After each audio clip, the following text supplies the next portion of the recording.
minutes. All right, here we go. It is 9:35. What a day. 1, 2, 3, 4, 5, 6, 7, 8, 9, 10. There's 10 people in this studio right now. One more coming. That's it, with potentially one more coming. All seated. First time, all-time record. I'm going to pass it over to the coordinator of Unplugged, Phil Papadopoulos. Phil, kalimera to you and to your huge pareja here today. Kalimera. Good morning, everyone. Fairly unusual program. I actually would call it a unique program. No pun intended with unique strings, but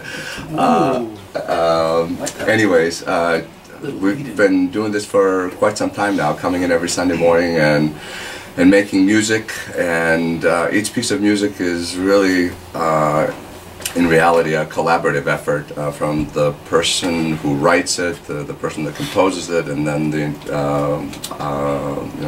the actual makeup of the group that performs it. And we've been doing that quite a bit, and in doing so we sort of pay tribute to those who have put it together, but beyond that there are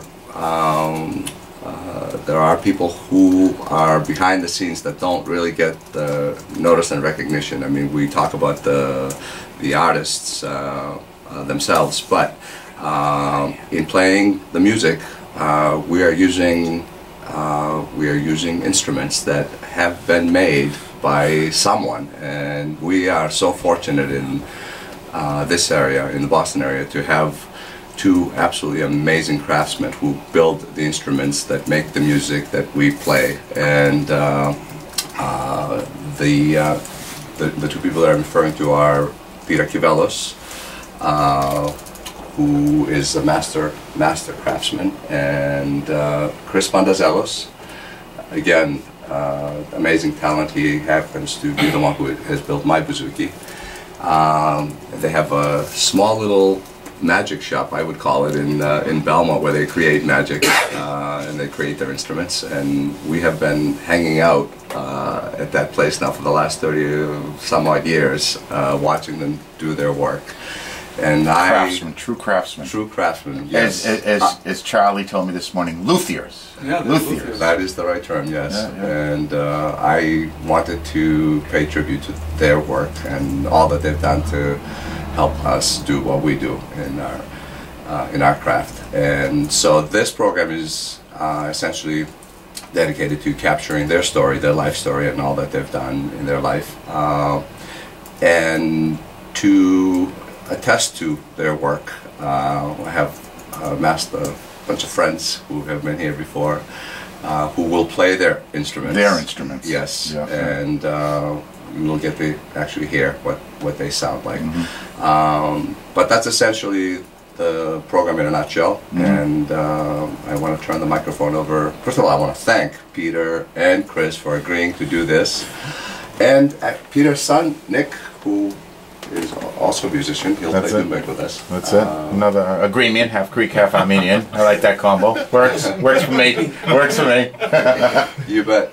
That's right, you guys have another connection. So anyways, thank you guys, and thank you Mal again, Jimmy Spiros and Charlie Makridis for agreeing to come in and offer their support behind us. And did I hear that Pendikis may be on his way? Well, that's what he said, so we may have to send somebody to get him out of bed. Yes, that's it. So we're waiting for Tony. That's it. But anyway, thank you, and I'll turn over actually the microphone to you, and you can ask Peter all the questions that you want to ask. Well, that's awesome, Peter and Chris. First of all, thank you so very much. I've heard so much. I don't recognize either of you, and I don't think we've ever actually met face to face, but we certainly have heard about you.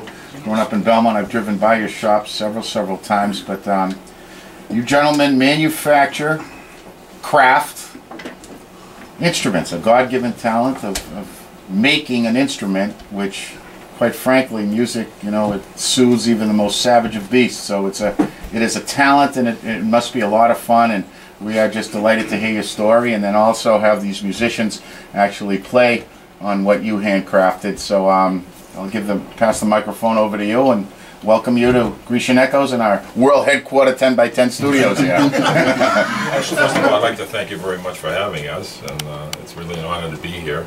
I've listened to you over the many years on the radio, and long before I think you were here as well.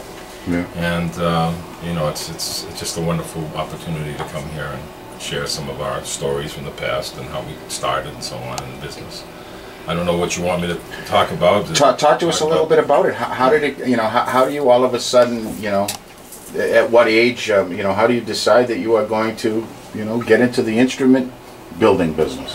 It really sort of began when I was very little. I used to do a lot of carving and whittling on the back porch of, you know, the apartment house we lived in. My dad was really a good woodworker as well. Where'd you grow up? In Fitchburg. In Fitchburg, okay. You know, Very good. Leominster, Fitchburg area. Yeah, big Greek community out there. Yeah.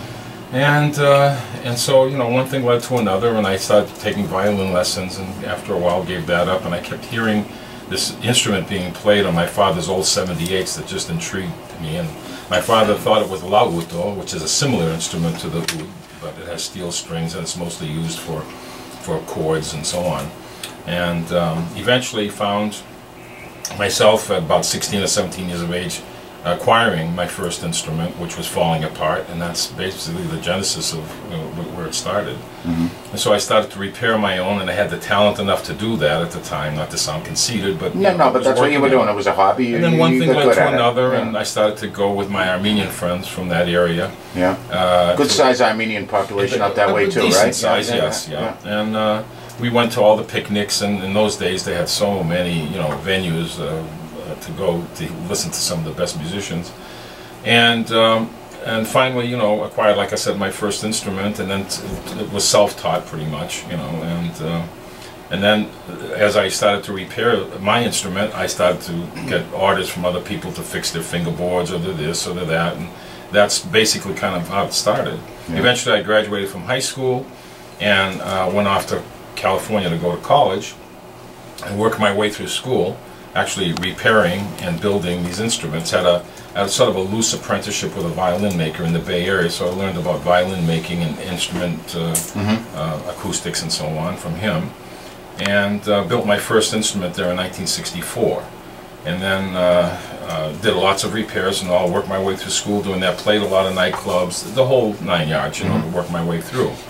And then eventually got married in the Boston area, and about 1971 and 72 I officially opened my business, Unique Strings, and began to make instruments, and quite a few people wanted me to build them. Yep. And this is what you do full-time? This is your full-time job? Full-time job. This is your, it's 40 years now, yes. 40 years of instrument making here in Boston, and kind of a hidden gem, because, you know, we've heard of them, but we've never really heard of them. With the exception of maybe the actual bouzouki players themselves. We've heard of them. Yeah, I'm sure you have. Teddy, you were playing sports. Yeah, I was playing sports.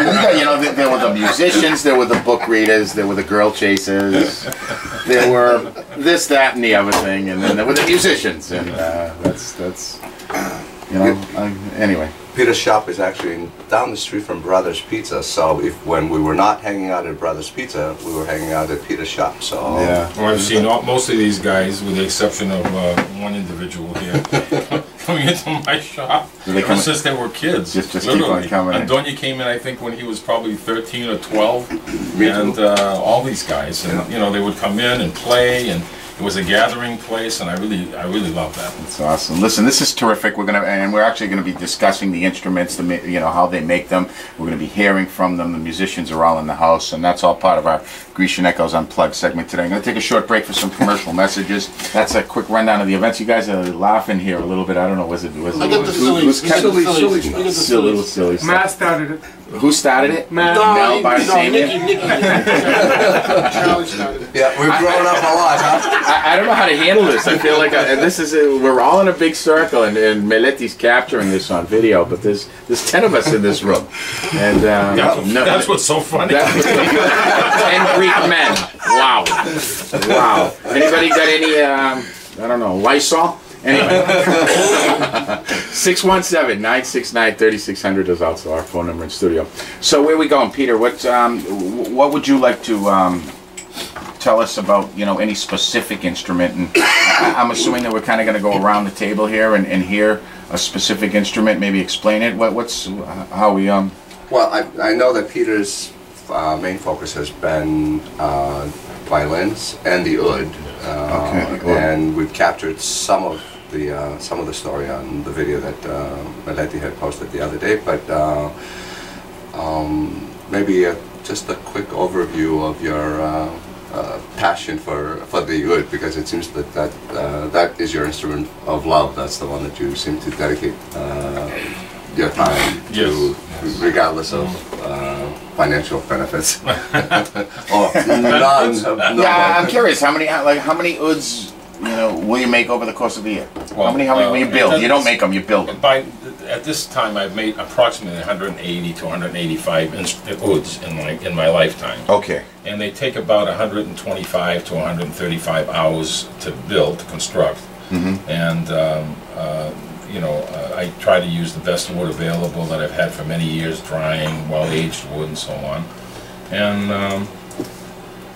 there's also a lot of repair work, which really takes up a lot of my time and really is my bread and butter, frankly. The amount of time it takes to make an instrument and the cost of materials for the overhead and so on really equates down to practically nothing per hour. Yeah. So I really couldn't, maintain a living just making it. I understand. So, but I still love to do it. And yeah, so it's more of a hobby. It's more of a labor of love. It is. It really is, to use that phrase. But it truly is in this case. Yes. Yeah. And I focused on that and other instruments, mostly like the kanun, for instance, the Turkish instrument. And, all Middle Eastern, though. Mostly Middle Eastern, yes. But I have made a few guitars and a few violins and a few cellos, and do a lot of violin and cello and double bass repair and restoration and all. Chris focuses quite a bit on the classical guitar these days, and made some beautiful instruments.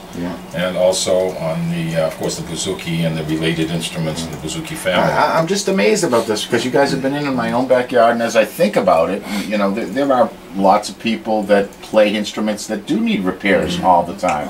And particularly, being in Belmont, I know that the Belmont High School has a terrific music program. That whole area is great. So I'm assuming that you guys kind of solicit yourself maybe through the school music departments and just let the word know that you guys are out there? We do, to some degree, yes. We've done business with Belmont and Watertown and the surrounding towns, frankly. Yes. Yeah, that's great.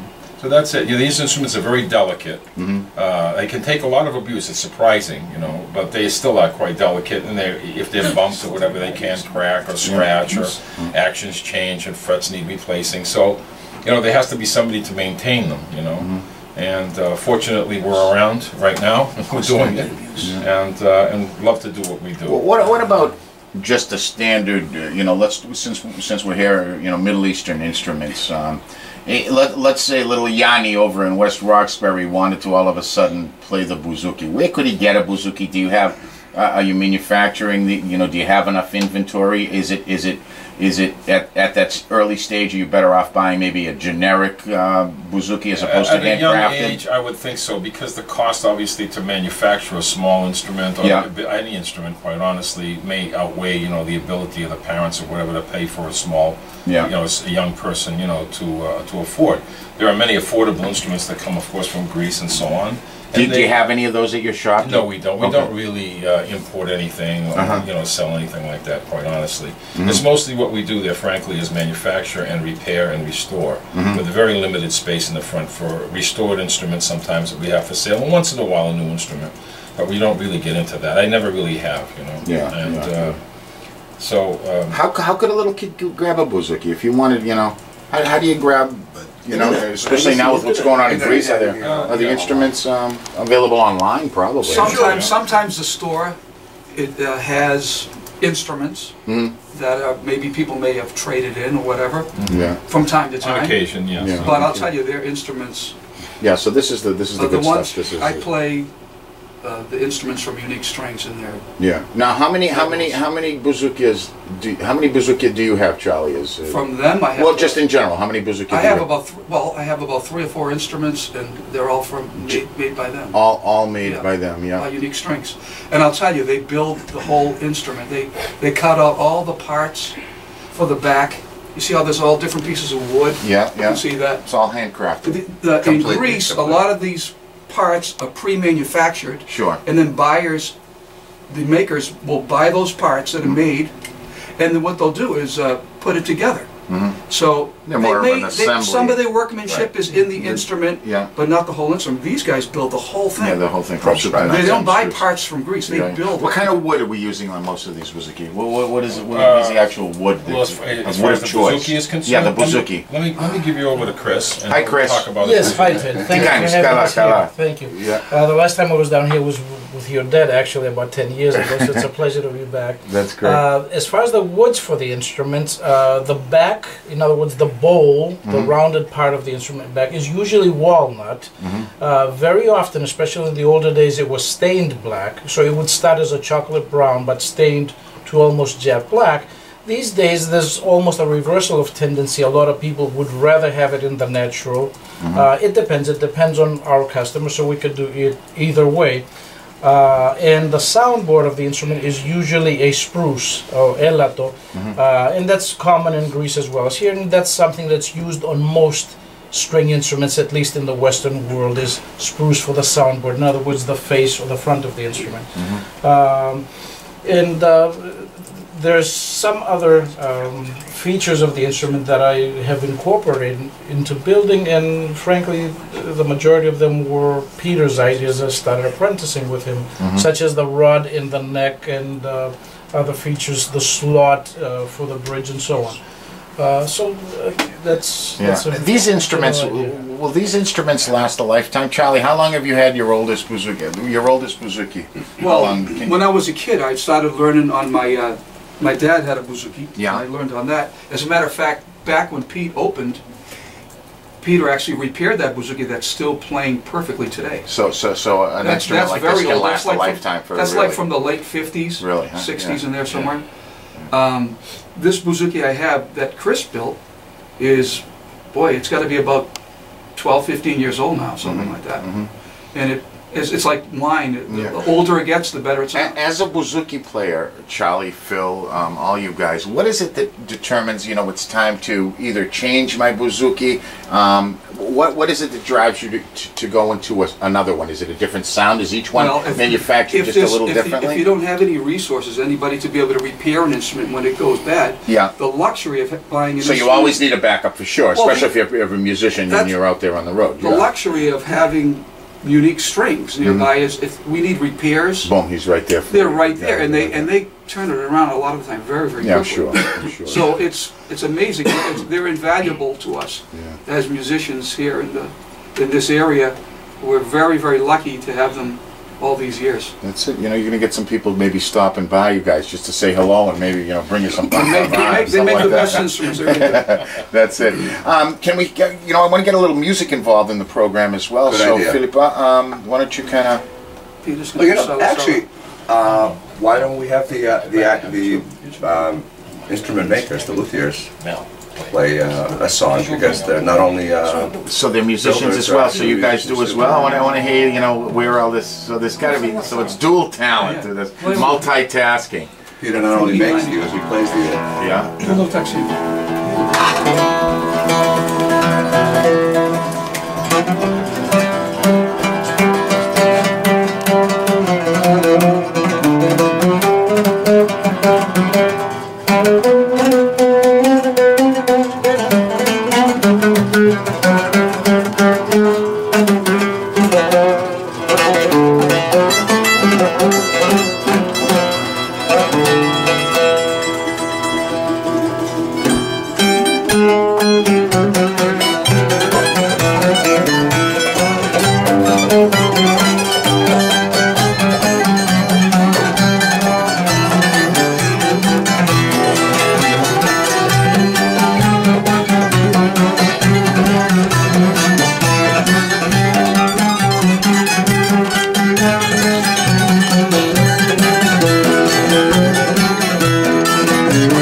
Sala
that. 1, 2, 3, 4, 5, 6 people playing right there. Time in our studios is 10:03. Good morning, Kalimera, Olimera, Kekathemera. You are tuned to Grecian Echoes with a very special unplugged, completely unplugged today with Peter and Chris from Unique Strings in Belmont, along with the musicians.